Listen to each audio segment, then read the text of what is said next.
எவ்வளோ சொன்னேன். பவன் ஷெராவத்த டீம்ல போடுங்கடா, பவன் ஷெராவத்த டீம்ல போடுங்கடான்ட்டு. எவனாவது கேட்டீங்களா?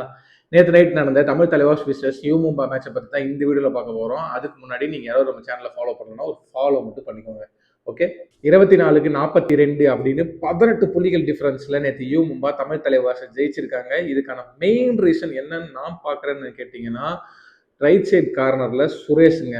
ஒரு 3 டேக்கிள் எடுத்து கொடுத்தாரு. ஹைஃபை போட்ட பிறகு சுரேஷை நம்ம ரொம்ப நம்பணும். ஆனால் 3 டேக்கிள் எடுத்தாரு. ஆனால் நிறைய எக்ஸ்ட்ரா சூட்ட மாதிரி எனக்கு ஃபீல் ஆச்சு. அடுத்தது மெயினான ரீசன் பார்த்தீங்கன்னா, கேப்டன் அப்புறம் ஸ்டார் ரைடரான அர்ஜுன் தேஷ்வாலை முழுக்க முழுக்க நம்பியிருந்தோம். ஆனால் அவரே நேற்று பர்ஃபார்மன்ஸை கொடுக்கல. போன மேட்ச்சுக்கு முந்தின மேட்ச் ஒரு பர்ஃபார்மன்ஸை கொடுக்காம 5 பாயிண்ட் கம்மியாக எடுத்திருந்தாருன்னு சொல்லி நம்ம வீடியோவில் பார்த்துருந்துருப்போம். அதே மாதிரி தான் நேற்று மேட்சுக்கும் நடந்திருக்கு. கம்மியான பாயிண்ட்ஸ்கள் ரைட் பாயிண்ட்ஸ்களில் வந்திருக்கு நம்ம டீமுக்கு. நீங்களும் சொன்ன மாதிரி அவங்க டீம்ல சந்தீப் குமார், சுனில் குமார். சந்தீப் குமார் ரைடிங்ல பட்டைய கிளப்ப, சுனில் குமார் டிஃபென்ஸ்ல தூக்கி சொருவ மேட்குள்ள கண்ணீரே வந்துருச்சுங்க. நேற்று மேட்சை பார்க்க பார்க்க சாமி முடியல. நம்ம சென்னைக்கு வந்த பிறகு தமிழ் தலைவர் ஜெயிப்பாங்க அப்படின்னு சொல்லி நம்ம யோசிச்சுட்டு இருந்த டைம்ல யூ மும்பா தொடர்ச்சியாக தோத்துட்டு வந்து நம்மளை போட்டு அடி அடின்னு அடிச்சு செக்க ஃபார்ம்ல எனக்கு ரெடியாகி போயிருக்கிறாங்க.